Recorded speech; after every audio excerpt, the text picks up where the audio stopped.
Welcome to the video, everyone. In today's video, we have an update on the world's worst condition Scag that was rebuilt by us on this channel. Stick around.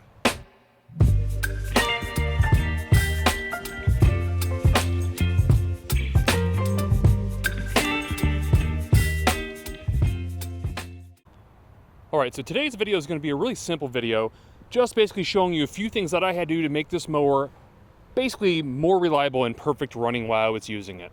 Most importantly, making the charging system much more efficient. But before I get into that, I want to show you two different other things that I did to make sure this thing ran flawlessly and smooth. Very first thing, and I thought I had this in the original video, we added a fuel pump to this thing.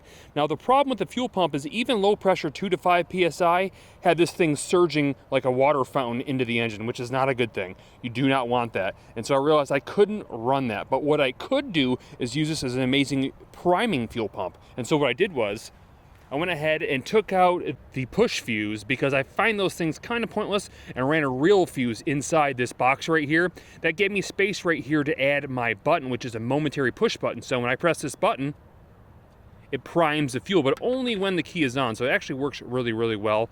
And I don't have any problems with that thing now over pressurizing or over fueling the system. It runs absolutely perfect.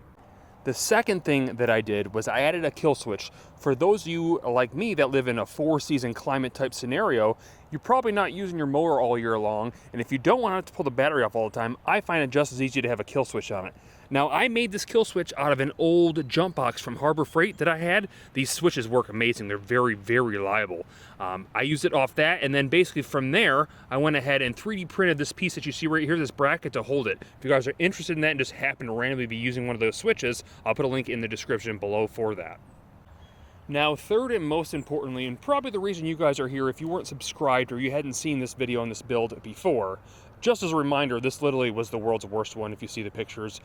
It was unbelievably bad. But the third reason that I'm here and to show you is that the charging systems on the Duromax 23 horsepower engine are extremely weak. Now, I didn't know this in buying that, but these are actually made for generators. And so for whatever reason behind the scenes, most generators, if you guys have electric start on your generator, you'll notice that it never charges the battery. I don't know if that's to get more power, what the reasoning is, but this is no different from those. And so it has almost no charging capabilities. In fact, using the mower, after about 45 minutes, it goes from 13 volts battery power down to 9. So it completely drains it. It almost does nothing. That said, I needed to make it more powerful and have a good charge. And so what I did was, I added an alternator. And I know you're probably thinking, man, that's pretty tough. It was actually extremely easy, and it took about an hour. So here's what I did. I bought a whole nother engine, which was an Intech engine, thinking that I could swap out the rotor and charging system either from that, a Predator 670, or maybe like a GX 690 Honda version. But the amount of work it takes to get this motor out sucks because the way it's bolted down in there, you can't just slide this thing off.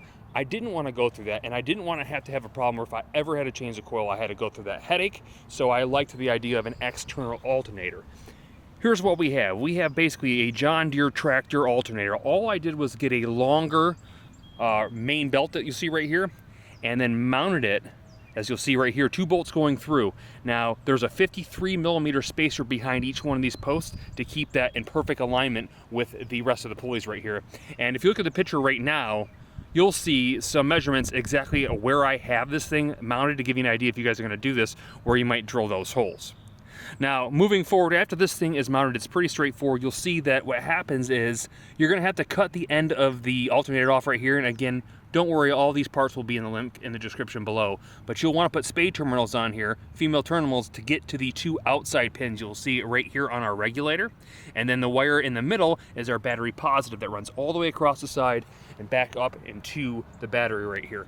Very, very, very simple, easy fix, and it works great. So on a flat battery, I wouldn't say flat, but just it had been sitting for a couple days, my battery sits at about 12.3 volts, and running it's at 13.7. It's absolutely perfect. You couldn't want a better setup.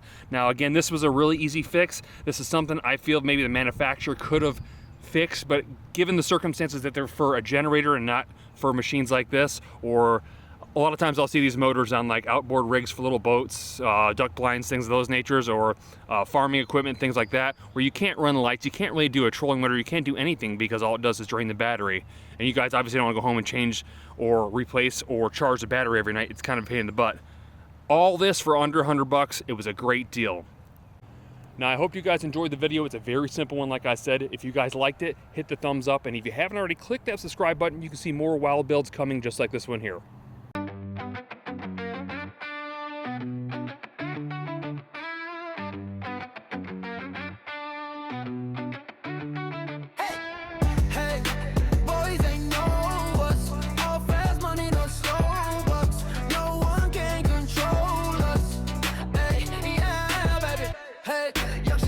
She find me